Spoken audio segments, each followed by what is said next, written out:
It's a new week and another episode of Worlds Asunder.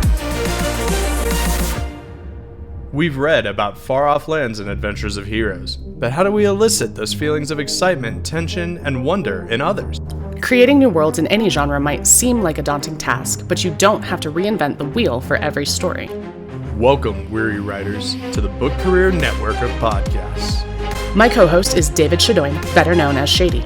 It's not just a descriptor, it's also his moniker. And she's Haley H.Y. Gregor, your friendly post-apocalyptic wasteland elf. Together, we've got enough published to fill a small shelf, but why should you listen to us? Because we called in some favors. Our friends and colleagues, some of the best and brightest, join us weekly to bring you tips and tricks for your world building and character development. So, open up your ear holes, Get out your pen and paper, and get ready for us to tear Worlds Asunder.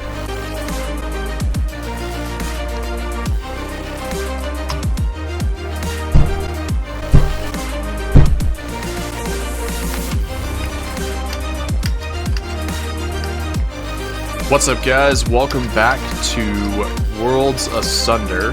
This is the recap episode. This time it's we did the counting this time, and it's 27 episodes instead of 10. It turns out we're just going to do these recaps whenever we just need some filler or we need some downtime. So, because I'm the editor and I need time. we're celebrating a new year, 2025. Yeah, that's also true. Recapping 2024. Recapping the remainder of 2024. I think we ended up with a lot more episodes prior to this recap episode than we originally thought we were going to. But the big thing was, so some of the guests we had on, or the full list of guests that we're kind of covering to since the last recap episode, was Gail Carriger, James Fox, Steve Ruskin, Tim Akers, JT Evans, Casey Azell, Maya Cleve, and Heather and Jacob Hollow, and Edie Sky. So, because there's three of them. I'm sticking with that joke. I don't care how terrible it's landing. Yeah. So we covered a really wide range of topics, wide range of guests. I'm not going to ask you which of your guest was the favorite, because they're all really good friends of ours. But what has kind of stuck out to you since September, I guess, was when we did the last recap episode? This may have been something that stuck out to me last time. I didn't listen to our recap episodes. I don't know what we covered. It's been a minute. But the one thing that we came back to a lot that I think that is really important for people to remember is to write what you love. World building is kind of at the core and the foundation of any genre that people are writing. And at the deepest level there, if you're not enjoying it, if you're not interested, it's going to show. And there's some level of writing to market that you can consider. But even if you're going to do that, you need to make sure that it's something that you're passionate about. Otherwise, it's going to come across as really kind of dry. Yeah. And I know that came up with Gail, that came up with, I think, Steve, Tim, the Hollows for sure, maybe James. Yeah, see, and it had come up previously when we discussed it previously. It was people will know when you're phoning it in. If you're not invested in it in some way, shape, or form, like even if you don't love the material, if you know that it's going to do well, whatever else, and you're going to make money off of it, you're invested in it, and so you're going to try and make it good. But there is like a certain amount of, if you don't care what it does and you don't care about the material itself and you don't like it, that's going to come off that way. So I think that happens, more often with like short stories and novellas where people just don't care. They're just kind of, sometimes they're phoning it in. I've never done that. Never. I think it can be hard for people writing short stories to prompt, right? A lot of the times people are writing novels, it's their own universe, their own brainchild. But if you see an open call for something, you go, oh, this is a cool prompt. I'm going to try to write something that I think will fit it because I want a publisher to accept it. That can skew things a little, right? Like you go into it coming from kind of a different perspective, kind of like going in writing for somebody else's IP. You go in and you know that it's not your world, and it changes your parameters a little bit. And personally, for me, I know that's part of why I struggle with short stories. So,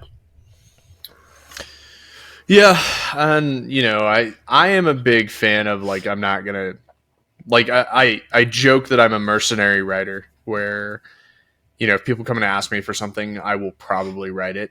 That's because I'm going to come up with something that I enjoy and then do it. I don't have time to not do it that way. And so to me, like, it's weird that I think about it like a given that that's what people should be doing. And then I find out that a lot of people kind of write things and then they either get tired of it and it just goes too long, or maybe they didn't plan on it being much more, but it turned into a bit of a cash cow. So I don't know. Maybe it's a good reminder, right, to continue to always pick something you enjoy and write it.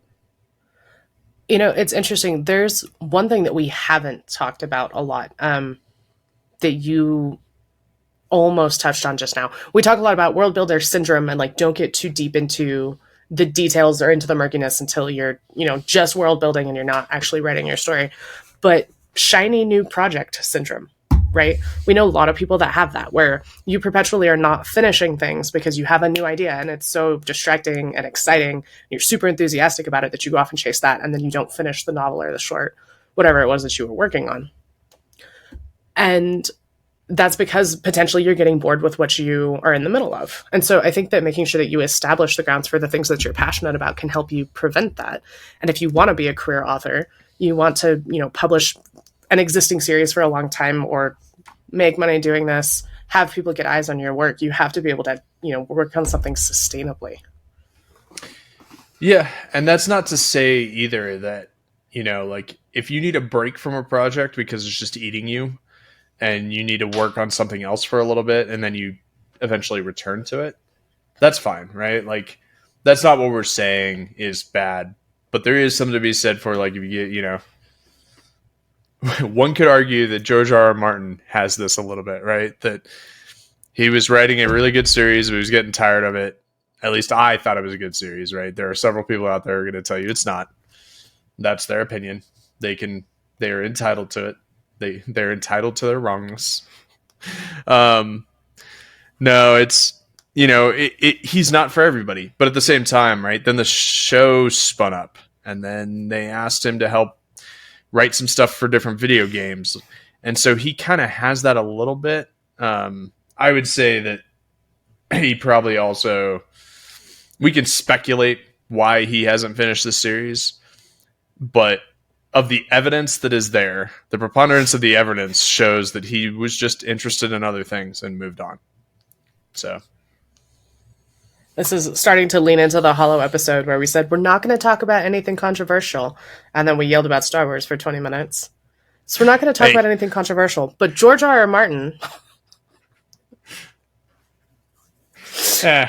Everybody's got their takes, right? Everybody tries to summon the devil by mentioning him as many times as possible. So we'll see. Right. Yeah. Behind the blurred out image that I'm going to put up there, you might or might not be able to make out the shape of a pentacle with a bunch of other lines. Who knows? Top secret author notes going on in the background here. Yeah. Shout out to Clark Rowanson. Oh yeah. Speaking of, who's we took a picture. Oh, system did blueprint. You send it to him? Did you Not send yet. him that picture? Not yet. So, we used his magic system blueprint to plot our next project. Yeah, we did. So there's some things in action, right? We're using the, some of these guests that we're having on, we're using the products that they have, or in some ways helping keep track. I know we started doing Excel sheets for certain kinds of multi-author universes after we talked with Katie Cross about it. We used Clark's Magic Book. But yeah, so we covered a lot of genres. We covered sci-fi, history, space opera, urban fantasy, historical fantasy, thrillers, nonfiction, genre blended, adventure, harem. lots of things, lots of places we went, with a lot of different topics. One of the things I think I enjoyed was that we kind of got into, and you and I have talked about this offline, but we got into a little bit of the nitty gritty stuff, right? Between Gail, talking with Gail about doing food and objects in fiction, and then city building with JT. Getting into like tropes and research there for Heather for the Hollows.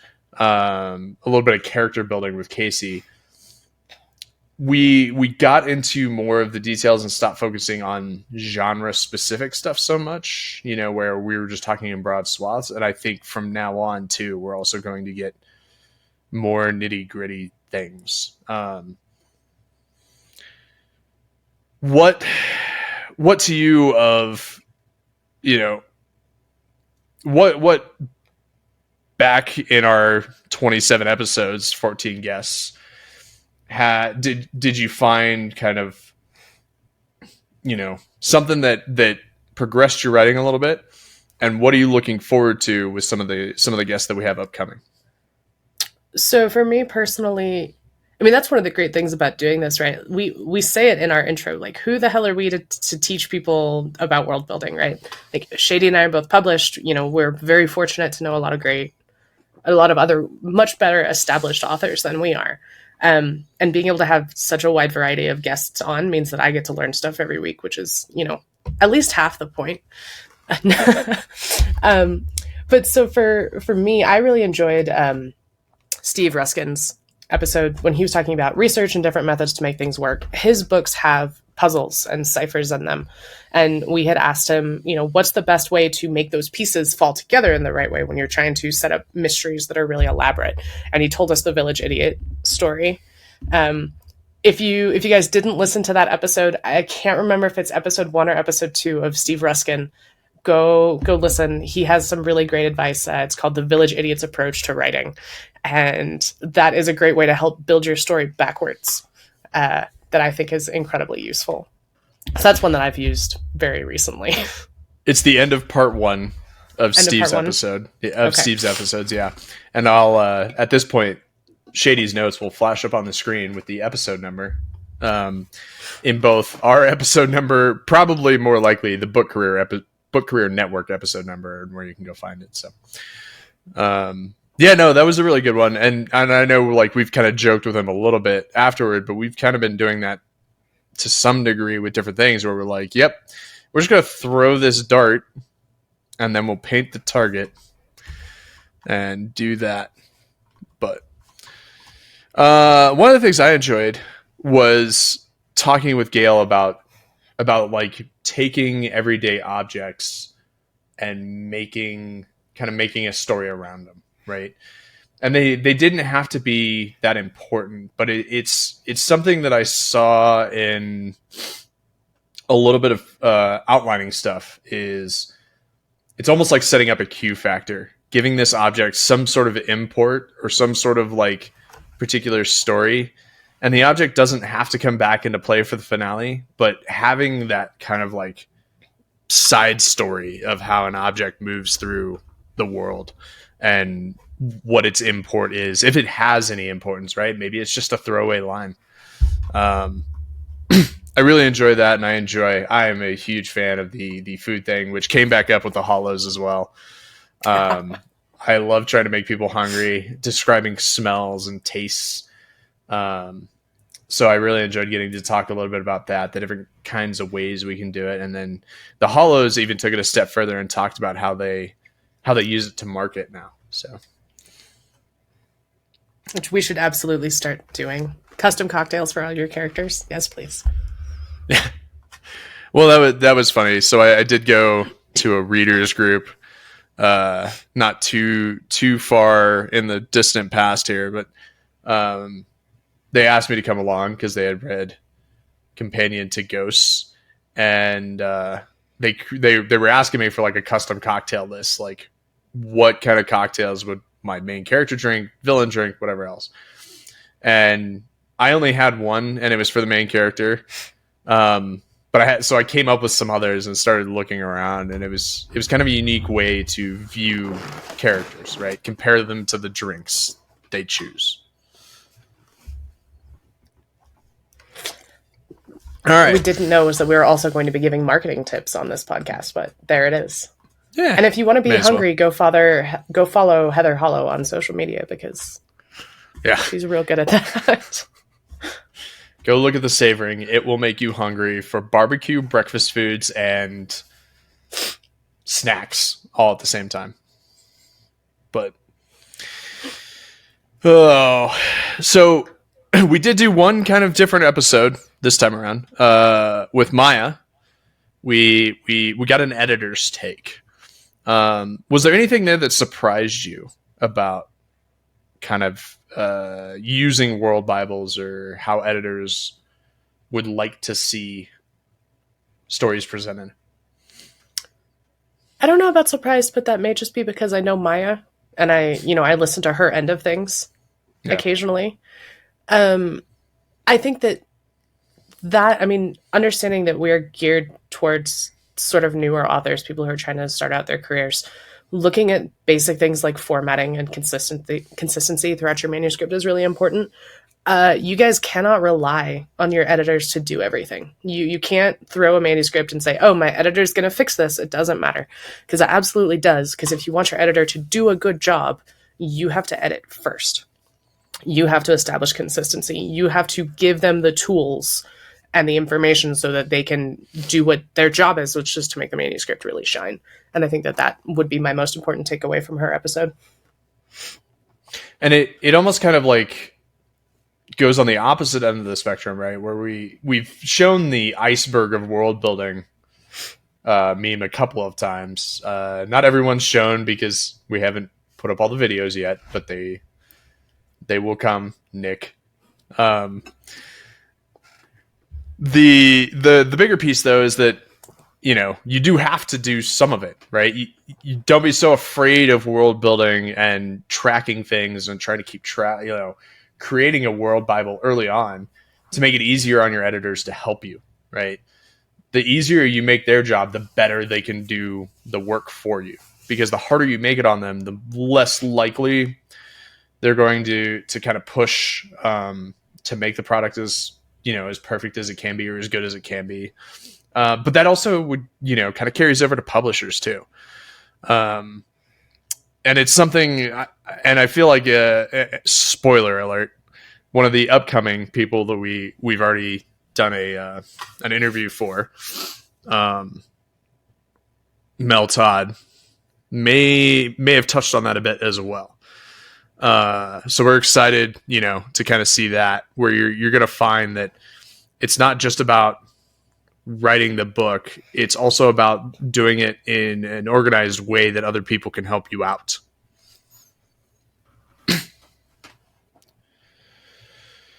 Oh, what else did we talk about? What else is there to say? One of my favorite things, especially after kind of our hotel hallway talk with Tim Akers, we ended up having Tim on.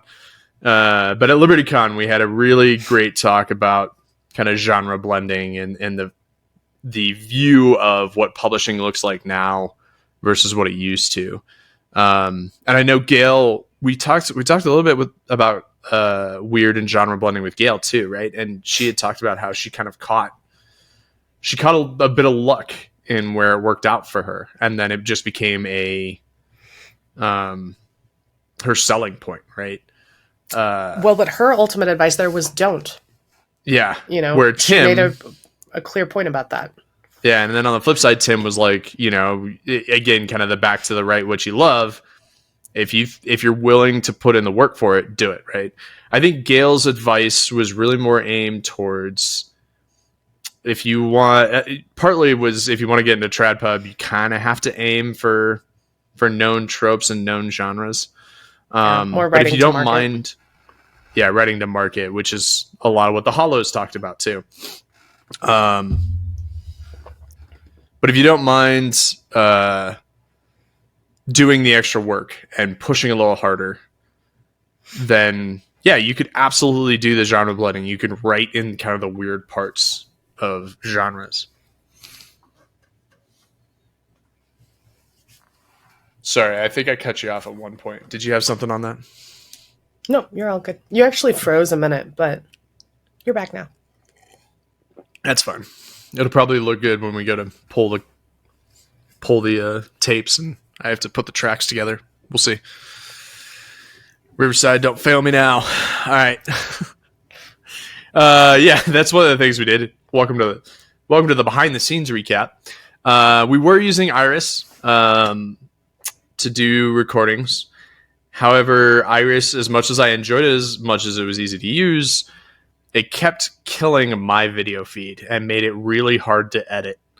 And I don't know why it was doing that. I still haven't figured out what's wrong with it. So we've swapped over to Riverside to see if it would do better. So far, so good. Haven't had too many issues, but riveting.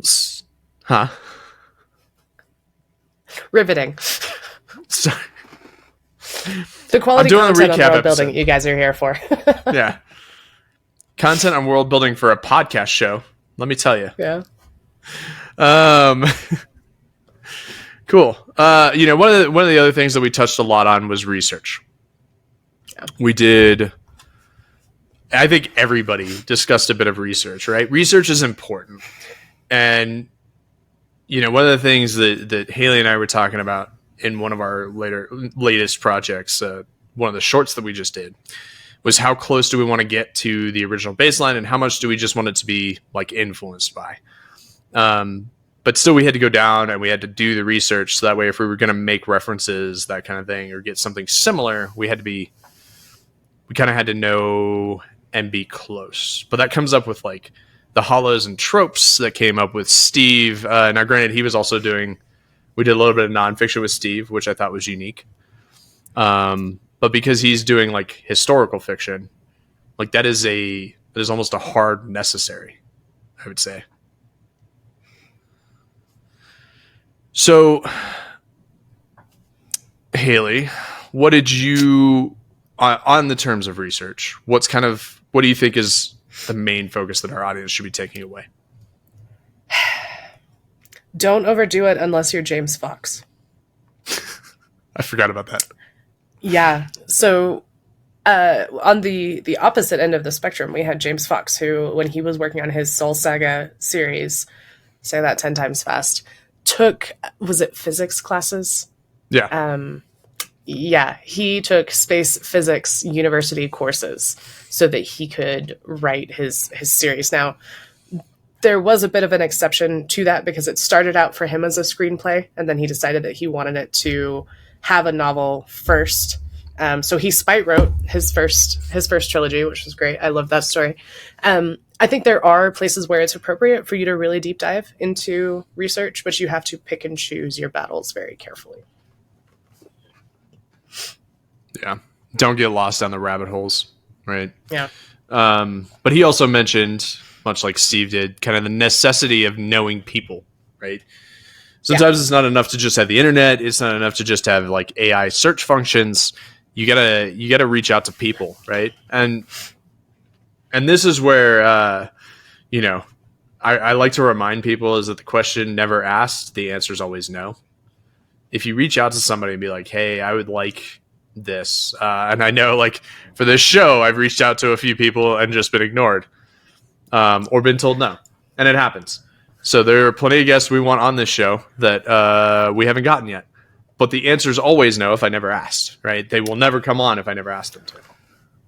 Well, and people want to help. I even did this just a couple of months ago. I was in Oregon. I went to Powell's City of Books, and in one of my books that just came out, the Vichnaya Saga, the main character very briefly works at Powell's, and I have a scene that takes place in their rare books room that's up on the top floor, and I had never been to the rare books room. And so I kind of did the Google map, the Google image thing, and kind of looked around. But when I went there, I had already written the scene, and there's this back closet behind the desk. And I asked not the docent, the employee, who was there, because they issue like special tags. They can only have so many people in the rare books room at a time. And so I went in, it's nice and quiet. It has that library kind of feel. And I said, okay, where does that door go? Like, if I were going to do a thing and I needed to, and I like kind of explained it to her, and I was like, I'm writing a book. And she was like, oh, great. And she was totally happy to be, this is just a supply closet, but it does go all the way around. So you could have someone disappear. You know, as soon as I kind of explained what I was doing, even though it was a really little thing, she was really happy to answer all of these kinds of strange security questions about the rare books room, where they have hundreds of thousands of dollars of, of books in the store. But I think people want to be helpful generally. And so if you're nervous to ask, it's usually worth a try. That being said, please don't call the CIA or the FBI and ask them what the best way to blow up something would be. Or how to steal especially the if it's like or any of those things. That's how you end up with a room full of suits in your house or your apartment, and face down on the floor with handcuffs on you. Mm-hmm. But oh man, we talked about so much, and we've already covered 25 minutes. We were trying to keep this relatively short, and here we are going long again. But I think kind of the last little bit we could talk about, besides the I saw you put a note in there for Star Wars and grilled cheese, but we've already pseudo covered those, and we don't need to retread.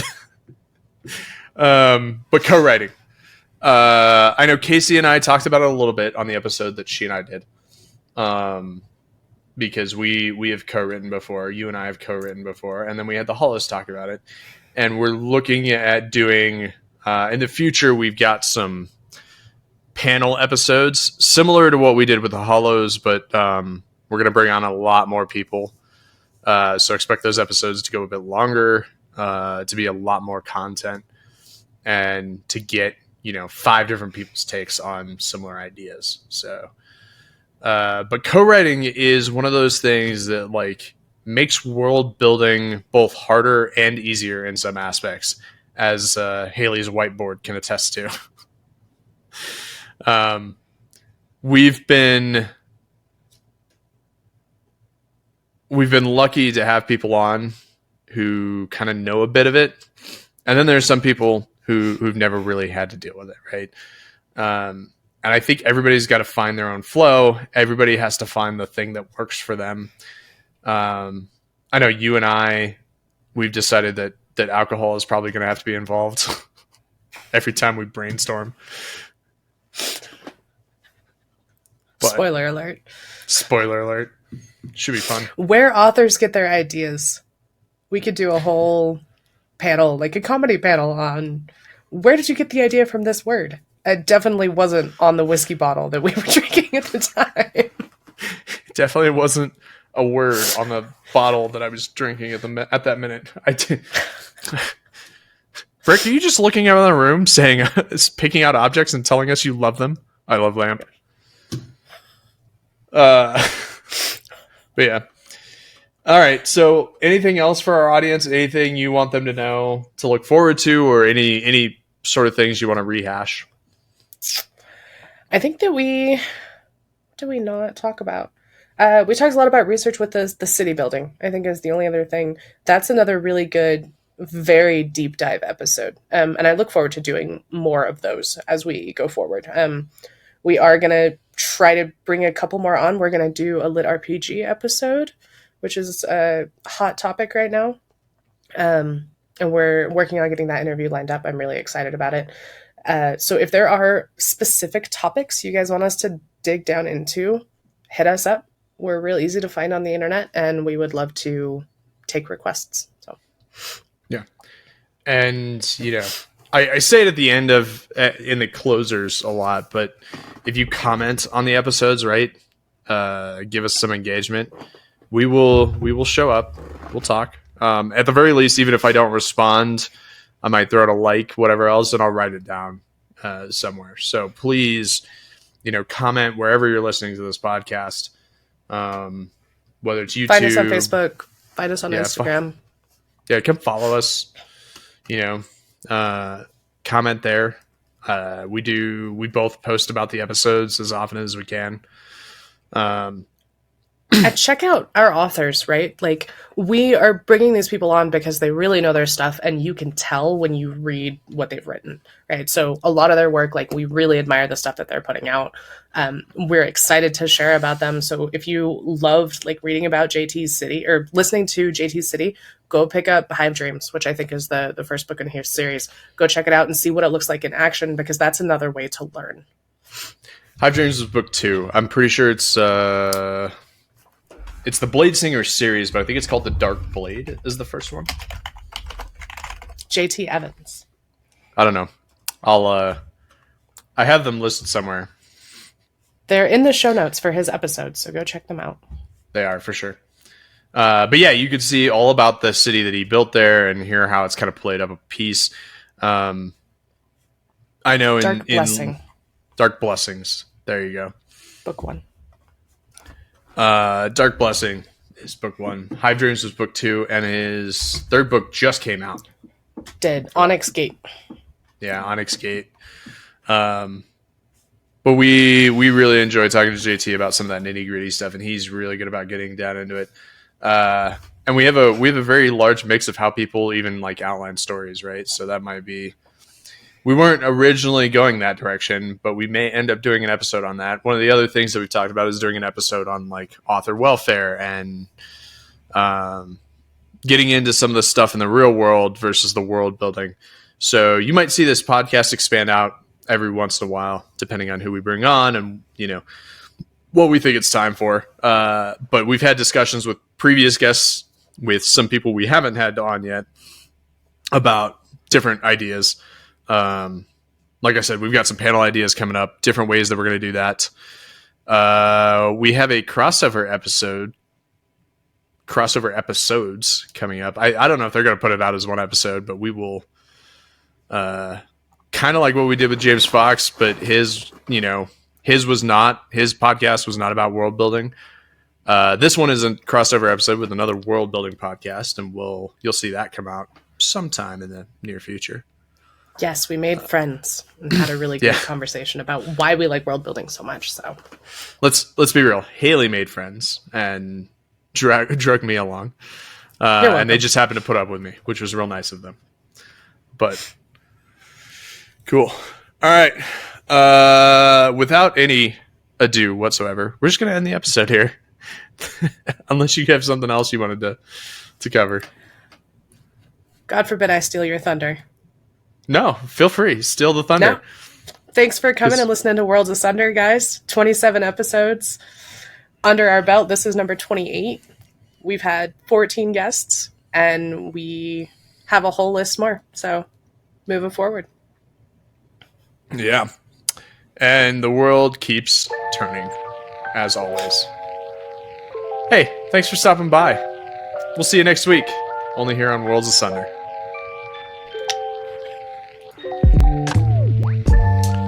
And there it is. We've hit the end of the recap episode.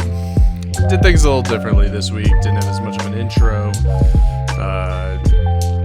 Talked about all the different guests we had. Covered some very basic things. And we owe an apology to JT Evans because his book is the Flashing Blade series. I think Blade Singer is something that's in the book. But either way, I owe him a beer next time I see him. Not that he's still listening to this podcast. Thanks to Nick Thacker and Book Career Network for hosting us, as always. Make sure you go to our show notes, check out which of the episodes we were talking about, and go to all the different links we've discussed. Another little thing different this week. I don't actually know which episode we're going to put up next, so it's a surprise. Part 1 next week here on Worlds Asunder. Make sure you like, comment, and subscribe, and give us a share wherever you listen to podcasts. And as always, thanks for helping us tear the worlds asunder. We'll see you next time.